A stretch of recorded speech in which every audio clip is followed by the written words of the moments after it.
क्या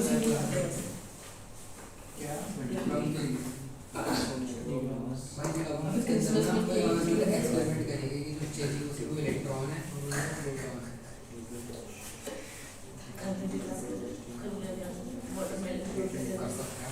कर सकते हैं असाइनमेंट रोक दे। हाँ ये पढ़ नया चैप्टर पढ़ रहे हैं, ठीक है। हाँ नया चैप्टर। हाँ कौन सा पढ़ा था वो? थर्मल। थर्मल ख़त्म हो गया, ठीक है। करेंगे उसका असाइनमेंट भी, पहले थोड़ा पढ़ लेते हैं। काइनेटिक थ्योरी ऑफ गैसेस, ठीक है। वैसे तो इसके बाद थर्मो है, लेकिन हम पढ़ रहे हैं ये क्योंकि पहले इसको पढ़ना ठीक रहेगा, ठीक है।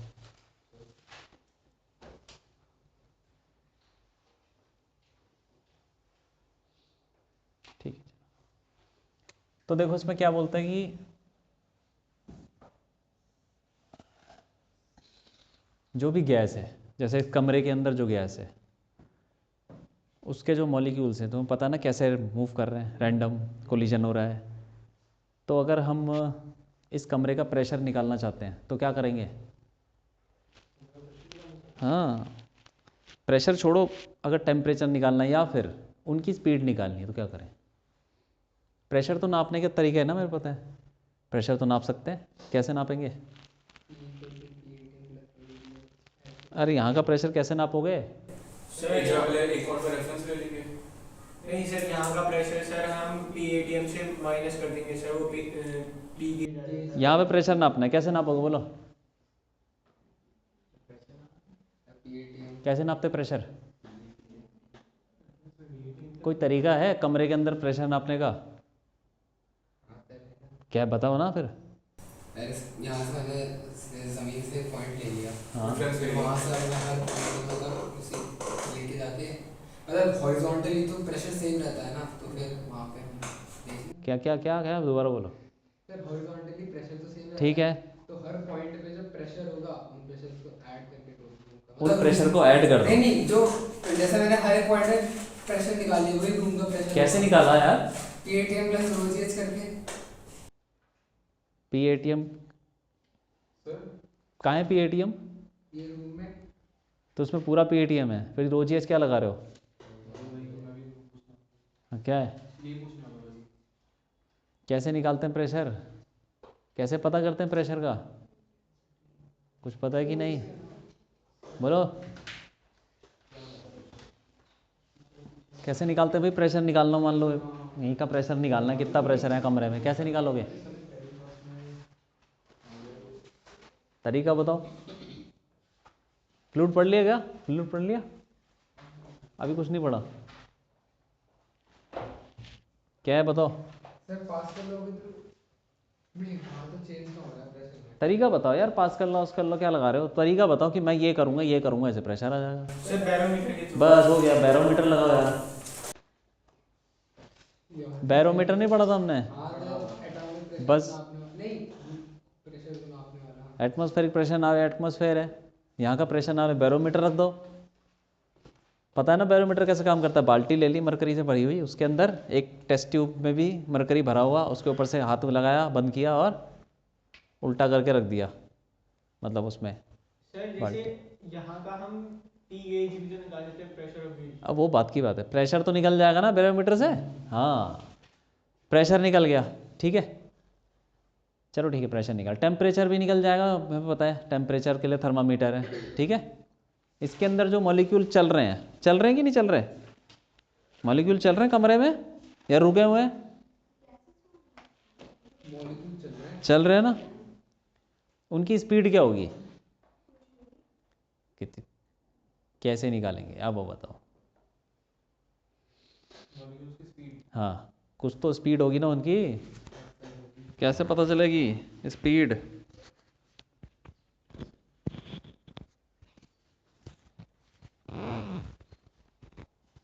बोलो। अगर हमें काइनेटिक एनर्जी पता चल जाए मॉलिक्यूल की तो फिर वेलोसिटी निकल जाएगी। अरे काइनेटिक सबकी स्पीड बराबर होगी क्या? नहीं सर, फिर अलग अलग होगी। देखो अभी तुमने ये पढ़ा नहीं है कि स्पीड कैसे निकालें, इसीलिए है काइनेटिक थ्योरी। काइनेटिक थ्योरी क्या है? उनकी स्पीड पता करने के लिए थ्योरी ऐसे डेवलप की गई है ताकि हम मतलब एग्जैक्टली देखो हर पार्टिकल की स्पीड क्या होगी, अलग अलग होगी, लेकिन हम एक एवरेज सा कुछ निकालेंगे कि भाई सबका एवरेज लें तो इतनी स्पीड होनी चाहिए, ऐसे समझ लो।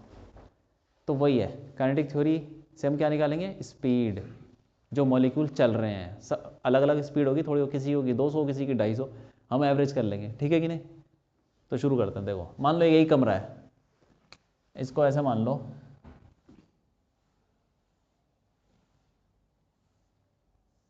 ये क्यूब है मतलब, ठीक है। इसकी लेंथ ले लो L, और इसके अंदर मॉलिक्यूल हैं, मॉलिक्यूल घूम रहे हैं अलग अलग स्पीड से। तो सारे मॉलिक्यूल 3 डायमेंशनली घूम रहे हैं, किसी की स्पीड x में भी होगी, y में भी होगी, z में भी होगी। तो मान लेते हैं कि अभी x वाले के ले लेते हैं, फिर बाद में y और z भी लेंगे, फिर एवरेज करेंगे। मान लेते हैं कि एक पार्टिकल है, एक मॉलिक्यूल है, अरे मॉलिक्यूल ऑक्सीजन नाइट्रोजन क्या है, मॉलिक्यूल लेते हैं, उसकी शेप क्या होती है? स्फेयर मान लें, स्फेरिकल मान लेते हैं, ठीक है। उसका मास, यही थ्योरी है। थ्योरी पता है क्या चीज़ है कि मॉलिक्यूल स्फेयर नहीं, मॉलिक्यूल स्फेयर होते हैं क्या? नहीं, लेकिन वो बॉन्ड वॉन्ड भी तो होते हैं। हाँ मतलब मॉलिक्यूल नहीं होते, थोड़े स्फीयर की शेप में होते हैं। एटम को बोल सकते हैं स्फेयर, जैसे कि हीलियम को बोल सकते हैं स्फेयर, क्योंकि हीलियम, हीलियम मॉलिक्यूल में एग्जिस्ट नहीं करता। हाइड्रोजन हाँ एक ही तो, लेकिन ऑक्सीजन मॉलिक्यूल कैसा होता है? ऐसे दो ऑक्सीजन होते हैं, बीच में एक बॉन्ड होता है, ऐसे ना, उसको स्फेयर ले सकते हैं। वैसे तो स्फेयर नहीं ले सकते, लेकिन ले लिया, यही एजम्पशन है। तो इसमें कई सारे एजम्पशन है, वो लगा लगा के हम थ्योरी को मतलब अप्लाई करते हैं, ठीक है। इसको बोलते हैं मॉडल, कि हमने स्फेयर तो नहीं लग रहा, लेकिन जैसे मान लो आलू है, आलू स्फेयर होता है क्या? नहीं होता। लेकिन अगर हम उसके ऊपर कंडक्शन ये सब लगाएंगे तो उसको सरफेस एरिया निकालने की कोशिश करेंगे तो क्या लेंगे? तो ये मॉडल बोलते हैं। मॉडल मतलब कि हमने मान लिया कि चलो आलू का शेप थोड़ा थोड़ा स्फेयर जैसा है, हाँ, नहीं नहीं नहीं, तो हमने क्या मान लिया उसको? एक स्फेयर। कोई हो सकता है उसको सिलेंडर मान ले, इतना बड़ा सिलेंडर, तो उसका हो सकता है रिजल्ट थोड़ा अलग है, तो इसको बोलते हैं मॉडल। अलग अलग एजम्पशन के साथ अलग अलग रिजल्ट आते हैं, ठीक है कि नहीं। तो इसने भी एक थ्योरी डेवलप की, तो उसने बोला कि भाई सारे मॉलिक्यूल को स्फेयर ले लो, तो थोड़ा एजम्पशन हो गया है, कोई बात नहीं। एक का मास ले लो m0, ठीक है, वो चल रहा है किसी स्पीड से चल रहा है, vx ले लो, vx is the speed in x direction, ऐसे, और वो आगे जाएगा, दीवार पे जाएगा, और क्या होगा बताओ? टकराने के बाद टकराएगा, फिर वापस आएगा। लेकिन रास्ते में बहुत सारे मॉलिक्यूल है ना, उनसे भी तो टकराना होगा, इधर उधर मुड़ भी सकता है। लेकिन अभी हम मान रहे कि सिर्फ एक ही है, कमरे में सिर्फ एक मॉलिक्यूल है। थ्योरी यही है। जैसे जैसे एजम्पशन क्या मतलब, जैसे जैसे पॉइंट्स आ रहे हैं, बहुत सारी चीज़ें एज्यूम कर रहे हैं, वो हम लगा रहे हैं इसमें, ठीक है। थ्योरी मतलब कोई भी चीज़ परफेक्ट नहीं होती, लेकिन हम स्टैटिस्टिकल एनालिसिस करते हैं जब भी बहुत सारा डाटा होता है, पता है कि नहीं।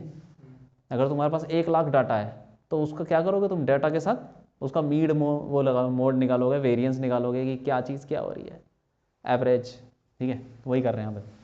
अभी हमने मान लिया कि एक मॉलिक्यूल है और वो vx स्पीड से भाग रहा है, टकराएगा और फिर वापस, अभी तो आएगा, वापस आ गया, ठीक है, सेम स्पीड से। अब इसमें एक और एजम्पशन कि इलास्टिक कोलिजन है। इलास्टिक कोलिजन में क्या होता है? काइनेटिक एनर्जी का कोई लॉस वॉस तो होता नहीं है, तो इसीलिए जितनी स्पीड से गया था उतनी स्पीड से वापस आ गया, ठीक है। ये तो पता है ना इलास्टिक कोलिजन, बस ठीक। तो ऐसे करके आया वो वापस, तो जब वो आया टकरा के आया वापस, तो भाई कुछ तो फोर्स लगाएगा दीवार पे, बॉल मारता कि नहीं दीवार पे, तो बॉल फोर्स लगाएगी इस पे और बॉल पे भी फोर्स लगेगा, ठीक है। तो वो फोर्स निकालते पहले तो निकालते हैं momentum, change in momentum, impulse निकालना पड़ेगा ना उसके लिए।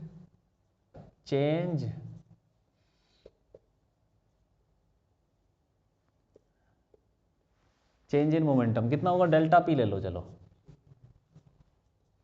बताओ, बोलो कितना होगा, बोलो। चेंज इन मोमेंटम, अरे final momentum minus initial momentum,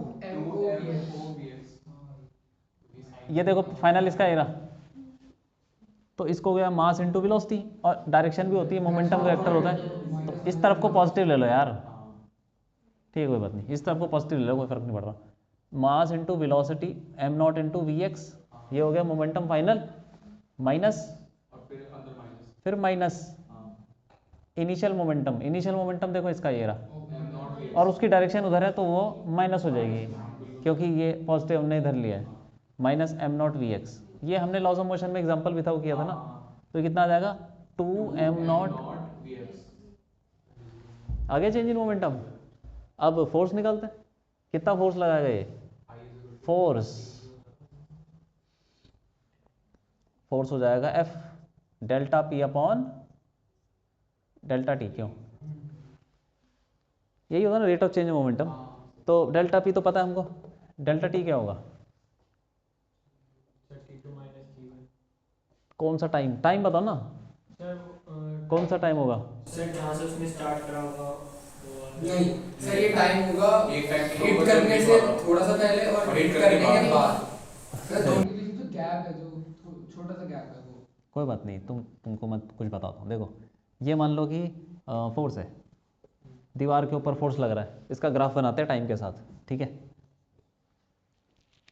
तो ये देखो मॉलिक्यूल गया, उसने फोर्स लगाया, फोर्स लग गया होगा ना, तो यहाँ पे देखो मॉलिक्यूल इसी टाइम पे मान लेते हैं कि फोर्स लग गया, कुछ फोर्स लगा, ठीक है। या तो एक काम करो, यहाँ से चालू करो, चलो ठीक है यहीं से चालू करते हैं। जैसे ही फोर्स लगा, फोर्स कुछ लगा, उसके बाद वापस आ गया फोर्स जीरो। जैसे ही मॉलिक्यूल टकरा के वापस आएगा तो फोर्स क्या लगेगा, कुछ नहीं। फोर्स कब लगेगा, जब सिर्फ जब कांटेक्ट में है, ठीक है। फोर्स लग गया, एकदम से जीरो हो गया, फिर ये मॉलिक्यूल यहाँ जाएगा, फिर टकरा के वापस भी तो आएगा। अरे दूसरा छोड़ो ना, यही देखो, यहाँ से वापस यहाँ गया और फिर वापस भी तो आएगा, फिर फोर्स लगाएगा, तो उतनी देर कुछ तो टाइम लगेगा। ये ऐसे टाइम चल रहा है, फिर एकदम से जब वहाँ यहाँ टकराएगा तब दोबारा से फोर्स लगेगा, बहुत छोटा टाइम। उसके बाद फिर वापस जाएगा, फिर घूम के वापस आएगा, कुछ टाइम लगेगा, टाइम लगा, और उसके बाद आ रहा समझ में, फिर गया फिर दूसरी वो फिर गया दोबारा से, घूम के वापस आएगा। क्यों, ऐसे ही तो होगा कि मॉलिक्यूल जा रहा है, टकराया, फोर्स लग गया एकदम से, फिर फोर्स जीरो, फिर जीरो रहेगा कब तक, जब तक वो चक्कर मार के वापस आएगा। जैसे समझ लो कि कोई हथौड़ा मार रहा हो, एक बार हथौड़ा मारा, थोड़ी देर रुका, फिर हथौड़ा मारा, ठीक है, ठक ठक ठक क्या हो जाएगी। तो ये फोर्स लगा, फिर फोर्स फोर्स, तो ये साइकिल चलती रहेगी। इस साइकिल का टाइम कितना है, साइकिल का टाइम बताओ, कितनी बार कितने टाइम में रिपीट हो रहा है ये जो ये फोर्स लग रहा है, कितने टाइम में रिपीट हो रहा है, उतने टाइम में कि यहाँ से मतलब एक जगह से एक साइड से दूसरी साइड में पहुंचना। जब फोर्स लगा उसके बाद दोबारा फोर्स कब लगेगा, जब ये वापस जाएगा, घूम के वापस आएगा, वो है एवरेज टाइम। जब हम एवरेज फोर्स निकालते हैं, वो सिर्फ वो नहीं निकालते कि टकराने वाला टाइम। तुम ऐसा मान लो कि ये जैसे फोर्स लग रहा है, ठीक है, इस पे ऐसे, तो जब दो टक टक की आवाज़ आ रही है, उसके बीच में तो फोर्स नहीं लग रहा ना, लेकिन ये एक साइकिल की तरह लग रहा है, ऐसे ही टक टक टक टक टक, ठीक है। तो जब हम फोर्स निकालेंगे, average force on the wall, अगर मैं ऐसे 1 घंटे तक करते रहूं, तो मैंने मान लो कि कुछ फोर्स लगाया, ये जो भी है साइकिल चल रही है, तो मैं क्या करूँगा, एवरेज फोर्स कैसे निकालूंगा, उसे साइकिल टाइम से डिवाइड कर दूंगा। साइकिल टाइम 10 न्यूटन लगाया, हर सेकंड में 10 न्यूटन, हर सेकंड लगाया, 1 सेकंड के बाद दोबारा से हथौड़ा मारा, 10 न्यूटन, फिर 10 न्यूटन, हर सेकंड में 10 न्यूटन, तो एवरेज फोर्स कितना हुआ, 10 न्यूटन हुआ। चेंज इन मोमेंटम बोल लो, चेंज इन मोमेंटम 10 है और हर सेकंड में लग रहा है, तो 10/1, ठीक है। तो ये हो गया साइकिल टाइम लेना है पूरा। यहाँ पे ये थ्योरी ऐसे ही निकाली गई है, क्योंकि बहुत छोटा टाइम होता है वो। तुम ये समझ लो कि स्पीड बहुत ज़्यादा होती है, टकरा के बहुत जल्दी जल्दी आता है, ठीक है। वो भी निकाल लेंगे, हमें स्पीड ज़्यादा होती है तो आपस में टकराने में बहुत कम टाइम लगता है, ठीक है। चलो, तो साइकिल का टाइम कितना है बताओ, टाइम बताओ। F = डेल्टा P तो हमें पता है, 2m0 डेल और कितना टाइम लगा? उनके बीच का डिस्टेंस है। अरे अरे टाइम बताओ ना, ये फोर्स जो लग रहा था ना वो कितने टाइम के बाद लग रहा था? हर कितने टाइम के बाद लग रहा था बोलो? अभी आपने बताओ भाई कितने टाइम के बाद लग रहा था? कैसे निकालेंगे उसको? dt से बहुत छोटा कि टाइम। छोटा टाइम तो कुछ तो बोलोगे, कौन सा टाइम है वो? हाँ अरे यार समझाओ तो सही, वो टाइम है कौन सा? कौन सा टाइम है तुम बताओ? मुझे लगती है वहाँ से वापस को जाना। हाँ हाँ, कहाँ से कहाँ तक बोलो? कहाँ से कहाँ तक का है? टाइम समझाओ ना, टाइम समझाओ।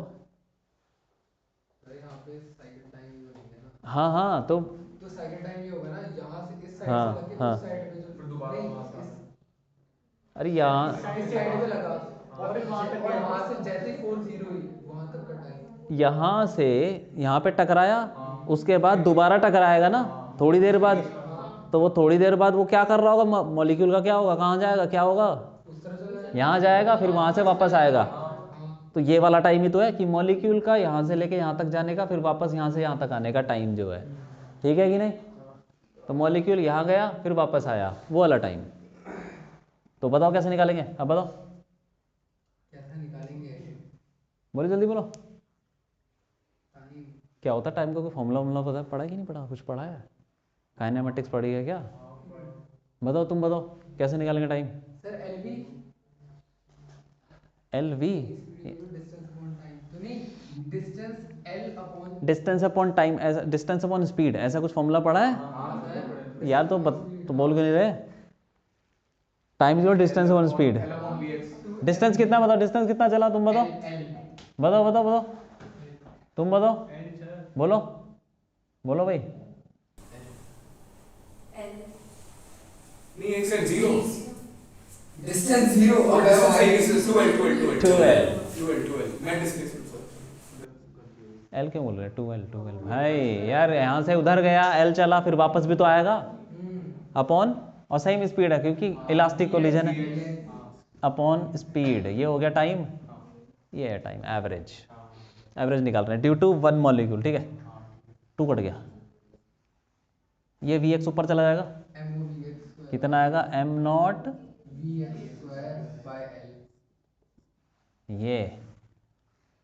ये तो फोर्स आ गया एक मॉलिक्यूल की वजह से, ठीक है? अब प्रेशर निकाल लेते हैं, इसकी वजह से प्रेशर भी तो लगेगा कुछ। हाँ pressure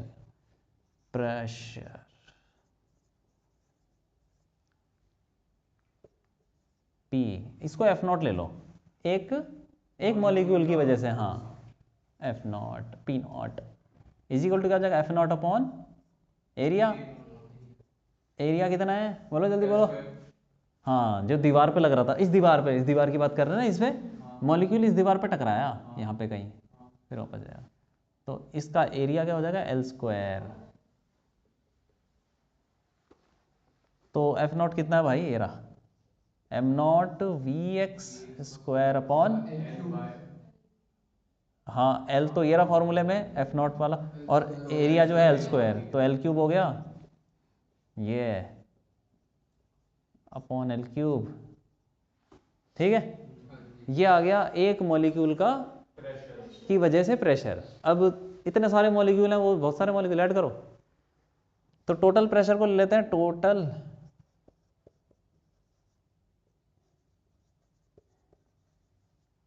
total pressure is P ले लेते हैं, ठीक है? अब एम नॉट ये तो सेम ही रहेगा ना, अगर दूसरा मॉलिक्यूल ले लो, इसको ऐसे ले लेते हैं, चलो ठीक है, एम नॉट सबके लिए सेम है, L³ भी सेम है। अगर दूसरा मॉलिक्यूल होगा उसका क्या होगा? इसकी स्पीड ही तो अलग होगी, मास तो उतना ही है मॉलिक्यूल का, और वॉल्यूम भी चेंज तो होगा नहीं, तो ये क्या हो जाएगा? Vx1², क्यों? पहला मॉलिक्यूल Vx2²। हाँ बोलो। अरे ये तो एक मॉलिक्यूल का मास है यार, उसका वॉल्यूम थोड़ी है L³। ये मास तो मॉलिक्यूल का है और ये वॉल्यूम कमरे का है। यानी सर हम यहाँ पे ये लेट कर रहे हैं ना कि यहाँ पे जैसे ऑक्सीजन को हमने गोल मान लिया, तो ये जो क्यूब है इसके अंदर ऑक्सीजन के मॉलिक्यूल है सारे। हाँ हाँ उनका टोटल दूसरे मॉलिक्यूल भी होंगे, उसको भी तो स्फेयर ही होंगे, एज्यूम कर लिया स्फेयर, ठीक है। तो नहीं, ये पर मास में डिफरेंस आएगा ना उनके। कोई बात नहीं, ठीक है, एक गैस ले लो अभी, हाँ अभी वो मास वास सब बराबर हो जाएगा, हम चेंज कर देंगे तो मास कट कुटा जाएगा, देख लेना अभी। तो सारे मॉलिक्यूल ले लो, यहाँ तक चलता रहेगा वो, कितना हो जाएगा वी एक्स कुछ एन हो जाएगा, ठीक है कि नहीं, स्क्वायर ले लो, एन बड़ा ले लो यार, नहीं तो फिर गड़बड़ हो जाएगी। मान लेते हैं एन मॉलिक्यूल्स हैं, तो ऐसे ही सारी स्पीड ऐसे करके तुम क्या करो, प्रेशर ड्यू टू पहला मॉलिक्यूल, प्रेशर ड्यू टू दूसरा मॉलिक्यूल, ऐसे Vx1 Vx2 करके निकालते चले जाओ, ठीक है। तो इसको ऐसे लिख सकते हैं, देखो तुमने शायद पढ़ा भी होगा यार। n into n plus 1 into 2n plus 1 वैसे। ये क्या बोल रहे हैं यार, सर इसको कम वो मतलब ये नहीं, देखो इसको ऐसे लिख सकते हैं, समेशन वी एक्स आई, ये पढ़ा कि नहीं कुछ, 1 से लेके n तक, यही सब लिखने की जरूरत नहीं है, वैसे तो मैं लिख रहा हूँ, सिर्फ समेशन ही लिख दो तो बहुत है, ठीक है। लेकिन ठीक है, पूरा लिखना है, समझ में आ रहा है ना, स्टैटिस्टिक्स में पढ़ते हैं सब। तो इसको सम को ऐसे लिख लो कि ऐसा समेशन, आई की वैल्यू 1 डालो, स्क्वायर भी है, आई की वैल्यू 1 डालो, Vx1 का स्क्वायर, प्लस समेशन का तो प्लस करते जाना है, प्लस आई की वैल्यू फिर 2 डालो, आई की वैल्यू 1 से लेके n तक डालते रहो, सबको ऐड करते रहो, ये है इसका मतलब, ठीक है। तो ये आ गया भाई प्रेशर, ठीक है। तो इसको और सिंपल भाषा में ऐसे लिख लेते हैं, M nought upon L cube summation V X square, ऐसा समझो, समेशन का मतलब ही समझ जाओ कि वो 1 से लेके n तक चल रहा है, ठीक है, बार बार लिखने की जरूरत नहीं, एक्चुअल में ये है, उसको शॉर्ट में ऐसे लिख दिया, ठीक है। हाँ तो अब आ जाओ, अब यहाँ पे तो हमने एक डायरेक्शन में देखा है सिर्फ, अब दूसरी डायरेक्शन भी तो होगी, कुछ मॉलिक्यूल वाई में भी चल रहे होंगे, कुछ जेड में भी कुछ टेढ़े चल रहे होंगे, ठीक है कि नहीं। तो किसी भी पार्टिकल की वेलोसिटी कैसे दी जाती है, वेलोसिटी, किसी भी मॉलिक्यूल की वेलोसिटी कैसे देंगे हम, भाई वो तो तीनों डायरेक्शन में चल रहा होगा, कुछ पता नहीं है, V X V Y V Z तीनों होगा, तो वेक्टर बना लिया कर, तो क्या हो जाएगा वी एक्स आई, ये आई आई कैप है, ठीक है, वेक्टर वाला, वी वाई तीनों में चल रहा है, ठीक है। अब क्या करो, इसका मॉड निकाल लो, मॉड, ठीक है, मॉड निकाल लो, तो वी क्या हो जाएगा, वी मॉड स्क्वायर क्या होता है, बताओ जल्दी बोलो, हाँ वी एक्स का square plus under root square कर दिया, वी वाई स्क्वायर, अरे पता है ना ये सब, हाँ ठीक है। तो जैसे वेक्टर का मॉड निकालते हैं ना, रूट के अंदर इसका स्क्वायर प्लस इसका स्क्वायर ये कर दिया, तो हमने क्या किया, पूरी इक्वेशन को स्क्वायर कर दिया, तो रूट हट गया यहाँ से और यहाँ पे स्क्वायर लग गया, इसको हमने एक नाम दे देते हैं इसको, खैर छोड़ो, अभी तो ये एक मॉलिक्यूल के लिए। अब क्या लगाओ, सारे मॉलिक्यूल के लिए लगाओ, समेशन लगा दो हर जगह, तीनों जगह समेशन लगाओ, तो लो समेशन भी लगा देते हैं यहीं, यहाँ भी समेशन, ठीक है, समेशन लगा दिया, हाँ ठीक है। अब इसका एवरेज निकालो, डिवाइडेड बाय n, ये समझ में ना क्या किया, पहले मॉलिक्यूल, एक मॉलिक्यूल के लिए हमने उसकी वेलोसिटी का मॉड निकाला, और उसके बाद दूसरे के लिए निकाला, फिर तीसरे के लिए निकाला, फिर सबके लिए निकाला, सबको ऐड कर दिया, यही इक्वेशन ये जो लिखी थी ना, V square equal to V X square V Y square V Z square, ये दूसरे मॉलिक्यूल के लिए लगाई, तीसरे मॉलिक्यूल, चौथे पांचवे सारे n मॉलिक्यूल्स के लगाई, तो n इक्वेशन बन गई, ऐड कर दिया सबको, तो यहाँ पे क्या आएगा, समेशन वी स्क्वायर, और यहाँ पे क्या आएगा, समेशन वी एक्स स्क्वायर, से सबका समेशन हो गया यार, ठीक है। अब हमने क्या किया, उसका एवरेज निकालेंगे, क्या किया, स्क्वायर का एवरेज, ये पढ़ा है क्या तुमने स्टैटिस्टिक्स में, स्क्वायर का एवरेज कुछ ऐसा पढ़ा, नहीं पढ़ा, n से डिवाइड कर दो, n जितने मॉलिक्यूल हैं सबसे डिवाइड कर दो, तो स्क्वायर का एवरेज आएगा ये, ठीक है, स्क्वायर का एवरेज, स्क्वायर का एवरेज, ये आ गया, एन क्या चीज़ है, समझ में आ रहा है ना, एन क्या है? Number of molecule. हाँ बस बस बस, जितने भी मॉलिक्यूल हैं इसके अंदर।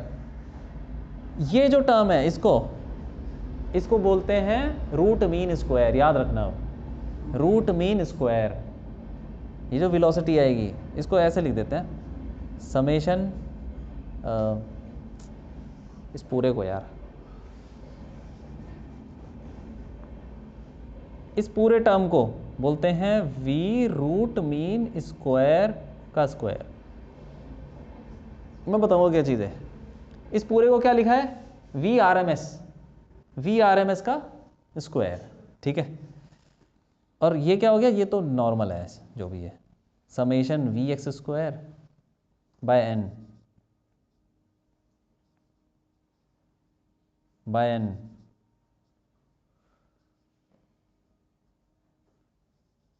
ठीक है। अब ये वी आर एम एस बताता हूँ क्या, रूट मीन स्क्वायर स्पीड। मतलब क्या हुआ इसका कि रूट मीन स्क्वायर करो, उसका मीन ले लो और फिर उसका रूट ले लो। ये मतलब आर एम एस, बाद में और भी आएगा, 12th में पढ़ोगे तुम। आर एम एस का मतलब स्क्वायर करो, फिर उसका एवरेज ले लो, मीन मतलब एवरेज, और फिर रूट ले लो। तो देखो रूट ले लिया हमने, रूट ले लिया किसका, स्क्वायर के एवरेज का, हाँ स्क्वायर करके एवरेज। तो v1 square plus v2 square, ये वो v है, वो जो टोटल है, ये वाला v, ये वाला v, इसका तुम मॉड निकालोगे तो v1 स्क्वायर आएगा ना, v1 square plus v2 square plus, ऐसे करते जाओ vn स्क्वायर, स्क्वायर करके एवरेज लेना है, यह स्क्वायर का एवरेज है ना, और उसका रूट लेना है। तो इसको क्या बोलते हैं, v, अंदर वाला क्या है,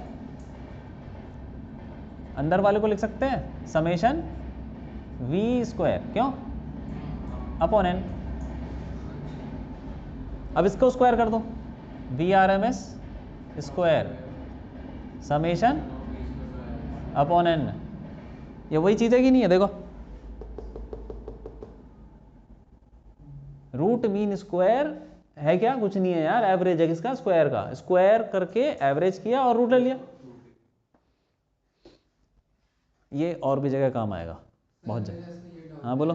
जैसे हमने ऑक्सीजन का लिया तो उसकी वेलोसिटी निकाली ऑक्सीजन के मॉलिक्यूल की XYZ में, फिर हमने हाइड्रोजन का लिया, हाँ हाइड्रोजन नहीं, दूसरे मॉलिक्यूल का ले लिया यार।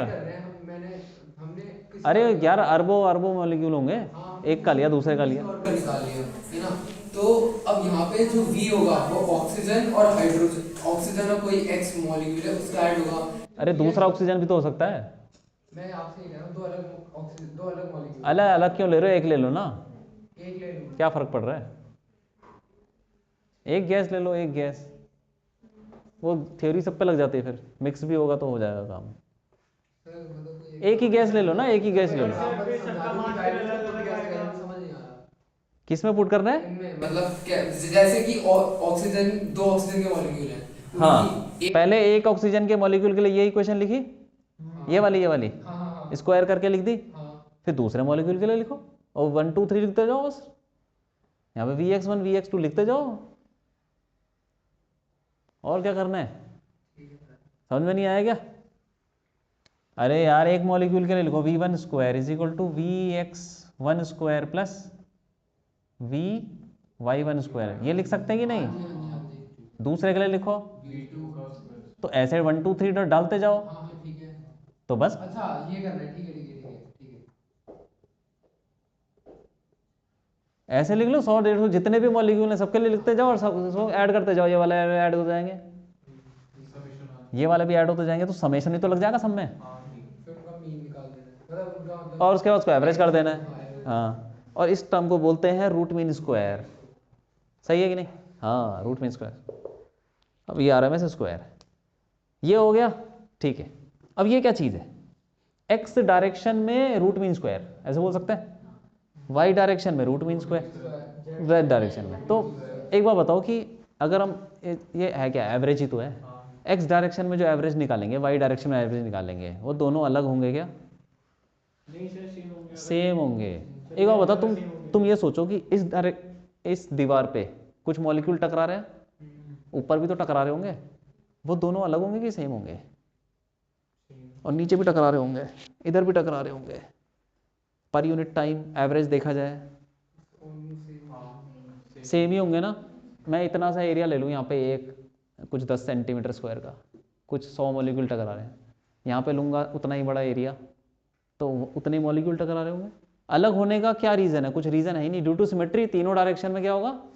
Same same. तो जो रूट मीन स्क्वायर, जो एवरेज है ना एक्स डायरेक्शन में वेलोसिटी के स्क्वायर का रूट मीन स्क्वायर, वो वाई के बराबर भी होगा, जेड के बराबर भी होगा, क्योंकि अलग होने का कोई कारण है ही नहीं। ड्यू टू सिमेट्री सेम रहेगा। ठीक है,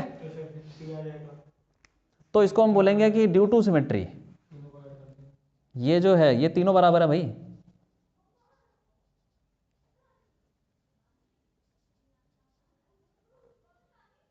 summation V Y V Z सब सेम है ड्यू टू सिमेट्री। अब इसको क्या करेंगे, यहाँ रख देंगे, तो V R M S square क्या आया? Is equal to 3 times V X square upon N. Sir हम Vx क्यों लिख रहे हैं? तो सर नॉर्मल V भी लिख सकते हैं। नॉर्मल वी, तो नॉर्मल वी मतलब सर सिर्फ normal summation V square by n लिख सकते हैं, फिर हम वो वी तो हमने ये ले लिया था ना कि टोटल वेलोसिटी है, इसलिए। अरे वाई और जेड को एक्स एक्स रख दो बस, क्योंकि हमने जो प्रेशर निकाला ना वो एक्स के टर्म्स में निकाला। देखो ये रहा, है ना, इसीलिए यहाँ पे हमने एक्स ले लिया। वाई और जेड को भी एक्स ले लेंगे, सब सेम है। तो समझ में आया? अब ये क्या चीज़ आ गई? Summation V X square by N, summation V X square क्या आएगा बोलो? एन टाइम्स एन बाय 3, मतलब N by 3 V R M square. सही है कि नहीं? आ गया ये, उसको उठा के डाल दो यहाँ। तो प्रेशर क्या आ जाएगा बताओ? Pressure P is equal to M nought upon L cube. इसकी जगह पे डालना है, क्या होगा? N by 3 V R M S. ठीक है, अब ये क्या चीज़ है बताओ? एन इंटू एम नॉट, बोलो एम नॉट इंटू एन क्या होगा? Total mass. हाँ, तो ये एम नॉट क्या था? एक मॉलिक्यूल का मास था। एन क्या? नंबर ऑफ मॉलिक्यूल्स, तो मल्टीप्लाई करोगे तो टोटल मास आ जाएगा। ये हो गया एम, एम को एम ले लो, एम अपॉन, और ये क्या चीज़ है? एल क्यूब वॉल्यूम, और 3 भी है साथ में, V R M S square.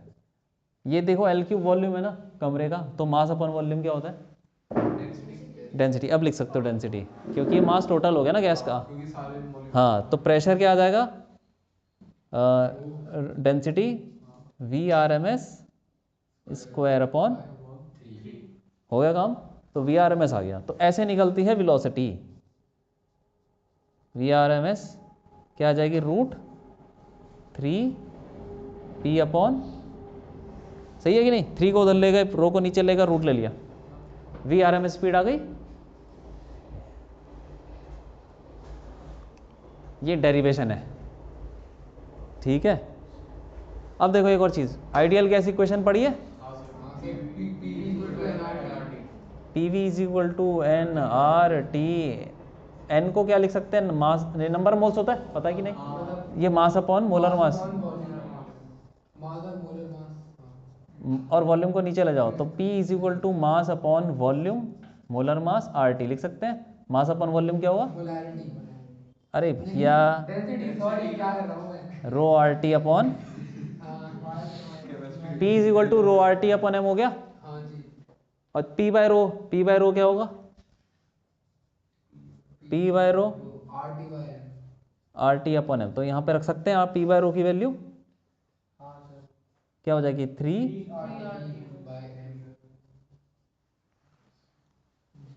तो ये आ गया हमारा V R M S in terms of pressure भी आ गया, और डेंसिटी भी, टेम्परेचर भी आ गया। ऐसे निकलती है। सिर्फ टेम्परेचर पता है ना तो काम हो जाएगा। बाकी देखो मोलर मास किसी गैस का वो तो कांस्टेंट रहता है, और आर भी कांस्टेंट है। वी आर एम एस निकल गई।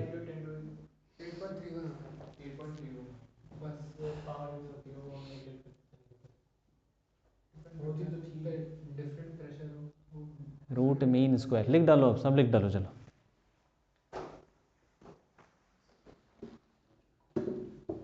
थ्योरी कैसे लगाई गई देख रहे हो ना, तो ये चीज़ें इंपॉर्टेंट होती हैं, पता होना चाहिए ना कि ये क्या सोच के करने किया, क्योंकि ये कहीं और भी काम आ सकता है। लिख लो लिख लो।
लिख लिया, वो क्वेश्चन करो ऊपर वाला।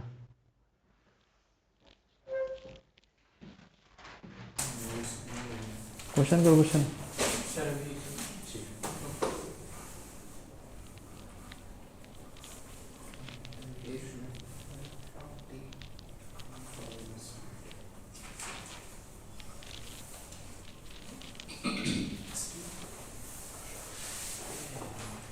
इस चैप्टर में डेरिवेशन इंपॉर्टेंट है, इसको ज़रूर करना, ठीक है।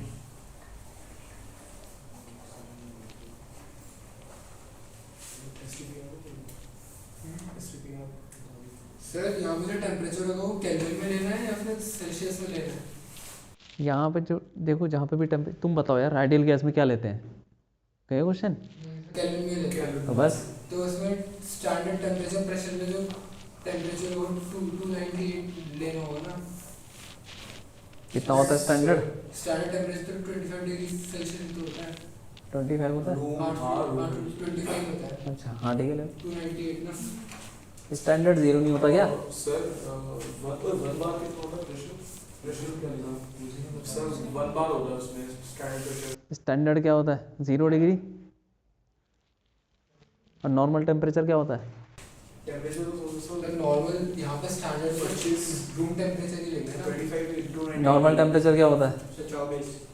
नहीं सर 25 होता है। 25 25 डिग्री सेल्सियस यानी 298 केल्विन। और स्टैंडर्ड क्या होता है? स्टैंडर्ड मुझे यही था। यही तो था, हाँ। पढ़ा तो मुझे प्रेशर याद नहीं है sir, pressure one bar temperature तो यही लिया था। क्यों भी बताओ, STP क्या होता है?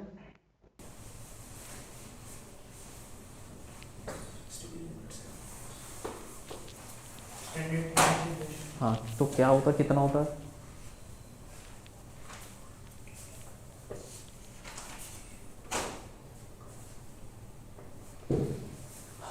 बताओ बोलो। प्रेशर क्या होगा इसमें? प्रेशर वन बार होता है बार, और उसकी वैल्यू क्या होती है? वैल्यू क्या होती है? कब याद नहीं है ना। सर 1 बार की वैल्यू क्या होती है?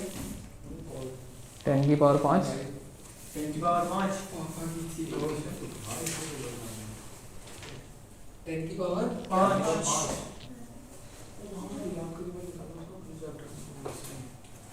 फ्लूइड्स में निकाल आर की वैल्यू क्या होती है हमारी? R point 8.31। 8.31। सर मतलब यहाँ पे जो टेम्परेचर है वो मैं 298 ही लिख दूँ क्या? 25 degree Celsius. Standard temperature 0 degree. 0 होता है यानी 273 लेना पड़ेगा फिर। नहीं पता क्या? नहीं पता। नॉर्मल टेम्परेचर होता है कुछ 20-22 डिग्री होता है, 20 डिग्री, 20 डिग्री होता है शायद।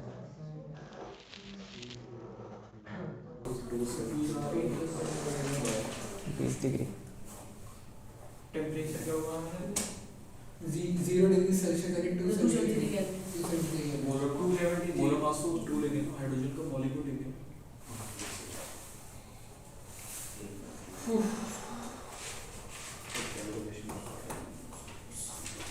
270 अबे कट जाएगा। हाँ, निकल जाएगा। किससे कट जाएगा वही देख रहा हूँ। फोर के टेबल में 3 नहीं आता, 4 के टेबल में 1 भी नहीं आता, क्या बोल रहा था? तो ये कटेगा नहीं कर सकता ये, लेकिन ये नहीं रूट तो सही, रेशो निकालना है। 1 मिनट ऑक्सीजन। अबे हाँ रेशियो निकालना है भाई। तो सर हाइड्रोजन और ऑक्सीजन में ना, ऑक्सीजन और हाइड्रोजन कैसे निकालते हैं? जो पहले अच्छा ऊपर। हाँ ठीक है। ऐसे रेशियो निकालना है, ऐड हाँ पागल है ना, बस रूट वाली टर्म लड़ जाएगी।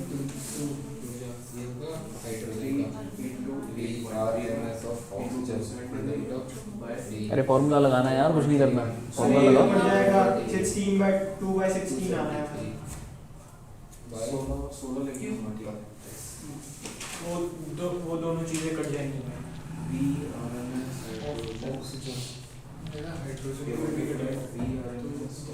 अरे आ रहा है कुछ? बस हो गया। हाँ, सर, हो गया।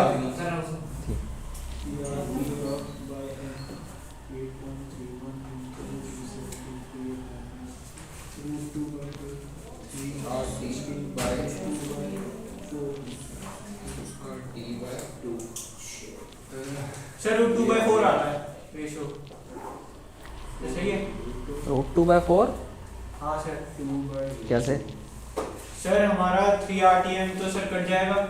ठीक है, 3 RTM कट जाएगा तो बचेगा क्या भाई? सर अब M/M सब कुछ तो तुमने काट दिया। नहीं sir, M/M sir 3 sir RTM root वाला रेशो। सर रेशियो आ रहा है रूट 16 रेशियो है 16 क्या होता है? रूट 4। हाँ तो 4 रेशियो इसके अंदर तुमने हाइड्रोजन का मास क्या लिया? 2 2। फिर ऑक्सीजन का मास कितना लिया? 16। 32 और O2 होता है सॉरी सर ये तो एक्स्ट्रा चौबीस हो में जाएगा। 34 16 का टॉइस कितना होता है? अबे नहीं, मैं हाइड्रोजन का ए भगवान भाई मीन निकालना है, मीन निकालना है, ना कि मतलब रेशियो निकालना समझ है। गए। अरे आ गया क्या कुछ आंसर? सर 4 रेशियो बना दिया मेरा। हाँ। ठीक है, आ रहा है कुछ? हो रही कैलकुलेशन? नहीं आ रहा? फंस रहे हो क्या या कर रहे हो अभी? करो हाँ करो।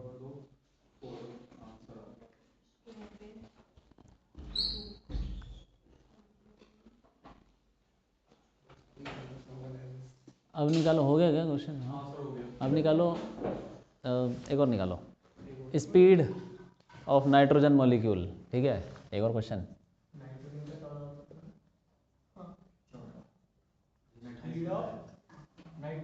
RMS स्पीड ही ले लो, N2 मॉलिक्यूल, ठीक है, एट 27। निकालो निकालो, अप्रॉक्सीमेट निकाल लेना, ठीक है, रूट का थोड़ा। 3 RTM/20।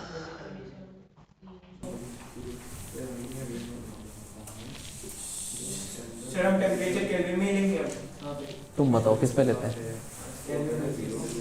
सर फिर 27 को 273 से मल्टीप्लाई करना पड़ेगा। मल्टीप्लाई क्या करना पड़ेगा, दोबारा बोलो। सर 273 को 273 को 27 से मल्टीप्लाई करना पड़ेगा। मल्टीप्लाई प्लस करेंगे ना, 300 कैलकुलेट आएगा। Oh sir.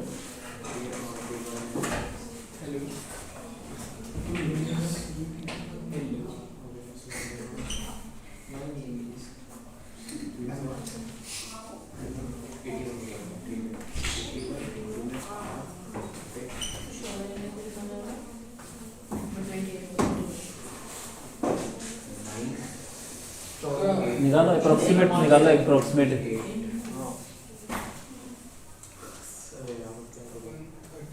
सर मेरा 9 तो बाहर आ गया, अब रूट में 8.31/28 आ गया।